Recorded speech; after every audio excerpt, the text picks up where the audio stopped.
बिस्मिल्लाहिर्रहमानिर्रहीम और अस्सलामुअलैकुम। 5 अगस्त और पाकिस्तान में पीर की शाम। आज अभी तक की अहम खबरें और मेरा तज्जिया।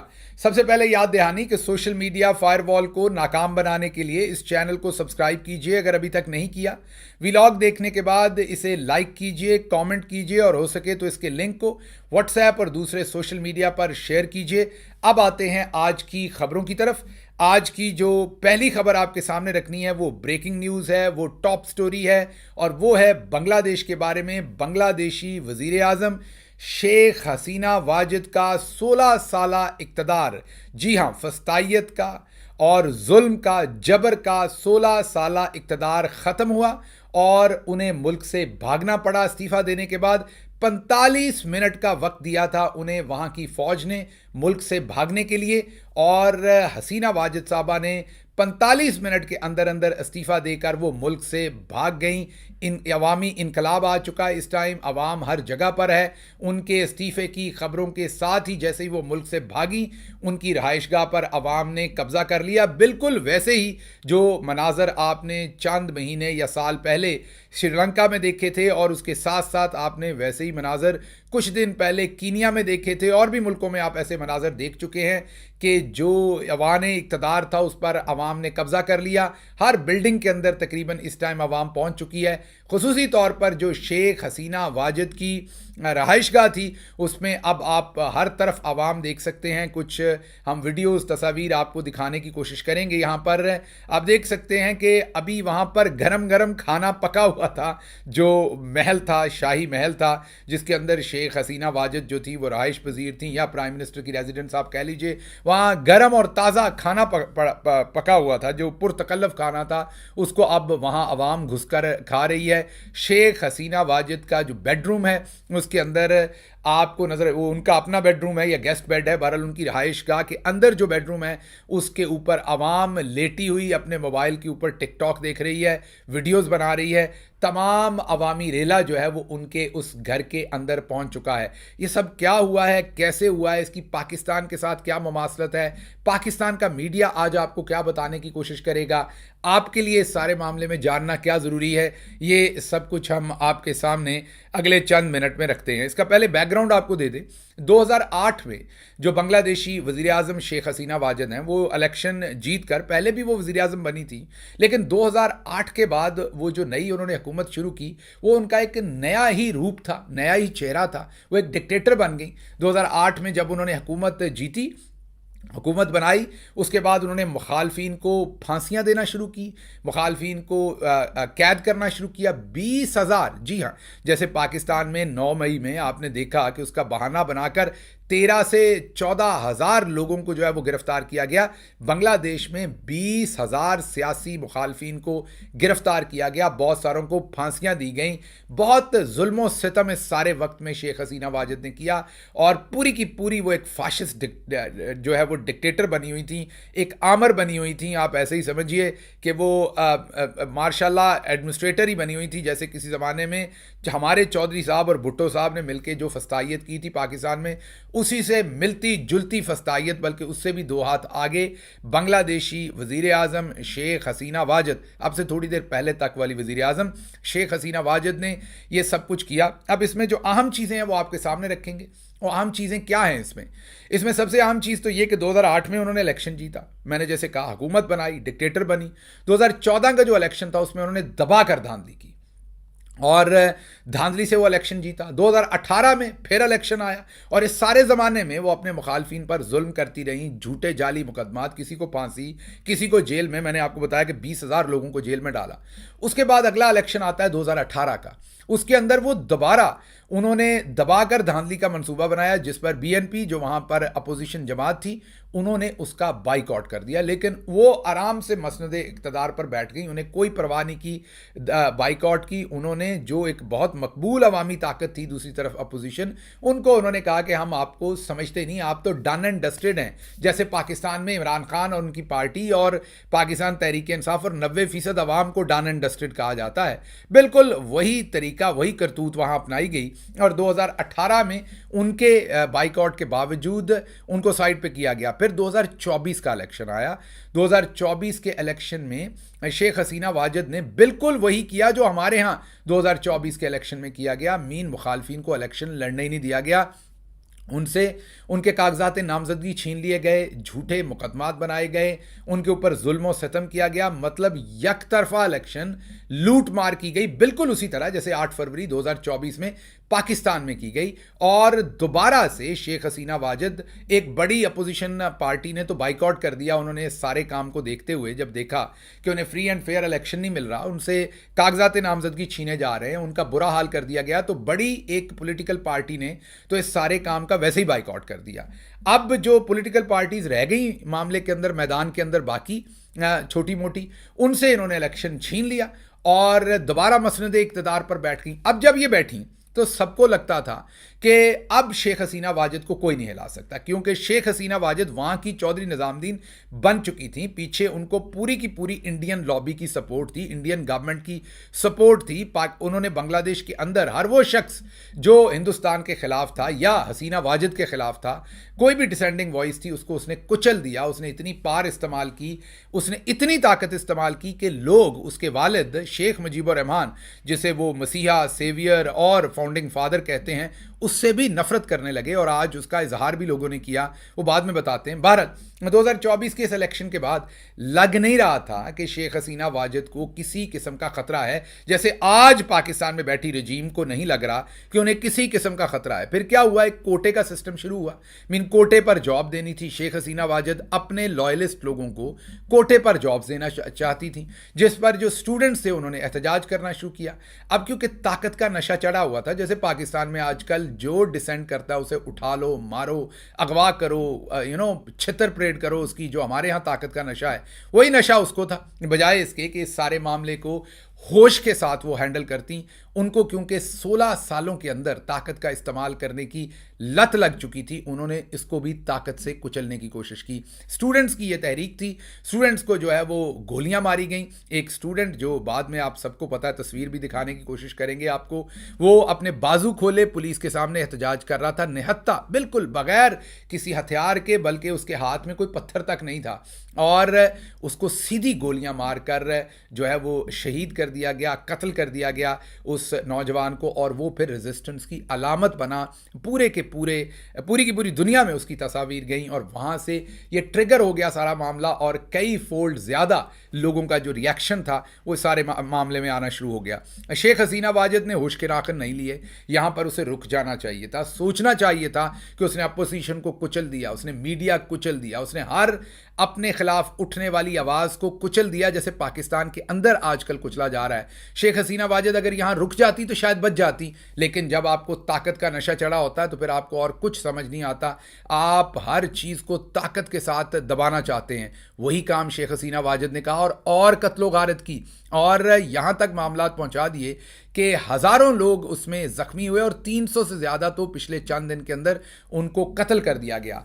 कल ही हमने आपको रिपोर्ट किया था कि एक दिन में 80 से 85 लोगों को कत्ल किया गया उन प्रोटेस्ट्स के अंदर, सीधी गोलियां मारकर। अवाम का गैज़ो गज़ब और बढ़ता गया। अब यहाँ अपने ज़हन में रखना है कि कोई पॉलिटिकल पार्टी इस अवाम को लीड नहीं कर रही थी, ये अवाम खुद से निकली थी। अवाम 16 साल के डिप्रेशन, 16 साल के ऑपरेशन, 16 साल की फस्तायत, 16 साल का जुल्म, 16 साल की ये जो डिक्टेटरशिप थी, उससे तंग आ चुकी थी, और अवाम के सब्र का पैमाना छलक गया। उन्होंने रिएक्ट किया, और अब ये अवाम है, आम अवाम है, स्टूडेंट्स हैं, आम अवाम है जो सड़कों पर है, आम अवाम है जिनके गैज़ो गज़ब से इस टाइम थर थर कांप रहे हैं तमाम वो आमरीत के शाहकार बांग्लादेश के अंदर, जो कभी सोचते थे कि कोई उनकी तरफ आंख उठाकर नहीं देख सकता, वो अन्नदाता हैं।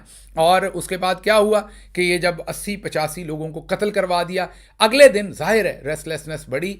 आपको याद होगा कि हमने कल ही आपको रिपोर्ट किया था, बल्कि आज सुबह, कि बांग्लादेशी अवाम ने, मीन स्टूडेंट्स ने अब एक कॉल दी है, और बड़े लॉन्ग मार्च का ऐलान किया और वो ढाका जाएगा और हसीना वाजिद से इस्तीफ़ा मांगा। हसीना वाजिद जो है उन्होंने कहा था कि ये इंतहा पसंद है, पाकिस्तान में भी अवाम को इंतशारी टोला कहा जाता है बार बार, वहाँ भी कहा गया कि ये इंतहा पसंद है, इंतशारी है, इन्हें हम कुचल देंगे, ये दहशतगर्द हैं। जैसे पाकिस्तान में हर दूसरे शख्स पर दहशतगर्दी के पर्चे कर दिए जाते हैं आजकल, वहाँ भी इन लोगों को दहशतगर्द कहा गया और ये कहा गया कि इनको बुरी तरह से हम कुचल देंगे। ये कल ही शेख हसीना वाजिद ने बयान दिया था। कई दफ़ा आप जब तत्ते बयान पाकिस्तान से सुनते हैं कि डन एंड डस्टेड, अब हम तबाही कर देंगे, अब हम माफ़ी नहीं देंगे, अब हम ये कर देंगे, रियासत का सब्र का पैमाना लबरेज हो गया, ये हो गया, वो हो गया, अब अक्सर सुनते हैं और आपको लगता है यार ये तो कहीं नहीं हिलने वाले, ये तो पहले से भी अब डिटरमिन्ड होकर कह रहे हैं हम और जुल्म करेंगे। तो वही कुछ शेख हसीना वाजिद भी कल तक कह रही थी। लेकिन जब आप इस तरह के बयान दें तो इसका मतलब होता है कि आप अंदर से हिल चुके हैं, आपका अंदर से काम तमाम हो चुका है। और शेख हसीना वाजिद का भी कल काम तमाम हो चुका था और मैंने आपको कहा था रिपोर्ट करेंगे जैसे जैसे ये लॉन्ग मार्च बढ़ेगा, देखते हैं कि शेख हसीना वाजिद इसको कैसे हैंडल करती हैं। आज पर उन्होंने क्या हैंडल करना था, आज फिर बांग्लादेश की आवाम ने शेख हसीना वाजिद को और उनकी पूरी हुकूमत को आज हैंडल किया। हैंडल किस तरीके से उन्होंने किया कि आर्मी को फिर इंटरवीन करना पड़ा वहाँ की, और वहाँ के आर्मी चीफ ने शेख हसीना वाजिद को 45 मिनट का वक्त दिया। जी हाँ, 45 मिनट्स का वक्त दिया शेख हसीना वाजिद को और उन्होंने कहा कि 45 मिनट्स के अंदर अंदर आपको हुकूमत छोड़नी है। फिर क्या हुआ, शेख हसीना वाजिद ने 45 मिनट के अंदर रिज़ाइन किया और एक हेलीकॉप्टर में बैठकर मुल्क से फ़रार हो गई।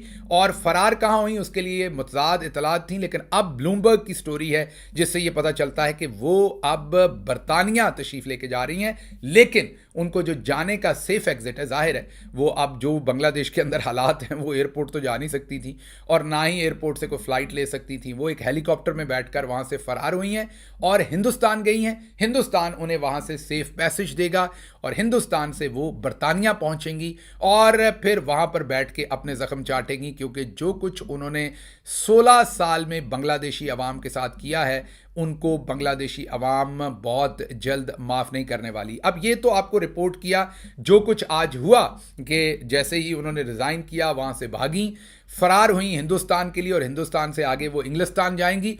इन तमाम हालात के अंदर उसी वक्त आवाम यकायक उनकी जो ऑफिशियल रेजिडेंस थी उसमें घुस गई, दफातर में घुस गई। हमारे यहाँ भी कहा जाता है इस बिल्डिंग की हमारे तो कोई मज़ाहरीन आए थे, शलवार लटका दी थी किसी बेचारे गरीब आदमी ने धो के, तो आज तक वो नहीं छोड़ी जाती।